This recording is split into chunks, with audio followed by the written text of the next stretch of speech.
কক্সবাজারের ফিলিংস হচ্ছে হোক। আমরা যমুনার চরে আসছি এখন, এখানে এসে কিন্তু কক্সবাজার ফিলিংস নিচ্ছি।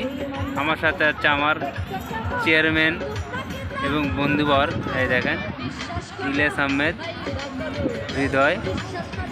তার মনটা কিন্তু খুব খারাপ, সে একটা ডিপ্রেশনে আছে। তার ডিপ্রেশনটা কেটে গেলে কিন্তু তার মনটা কিন্তু অনেক ভালো হয়ে যাবে।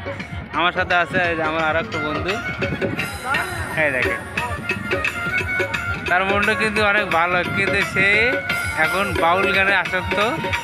বাউল গান সে খুব ভালোবাসে, সেই জন্য দেখেন তার মাথায় কিন্তু চুলও নাই, আবার চশমাও পড়তে গেলে বড় বড় দিকে চশমা পড়ছে।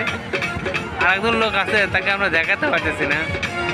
আর বেসিক্যালি এখানে কিন্তু পর্যাপ্ত পরিমাণে কক্সবাজারের ফিলিংস পাওয়া যাচ্ছে। হ্যাঁ ঠিক আছে, এখানে কিন্তু পর্যটন কেন্দ্র আছে। আর সাইডে আমাদের কক্সবাজার যাওয়ার ফিল হচ্ছে আমরা যমুনার চরে ফিল উপভোগ করালো। ভালো থাকবে।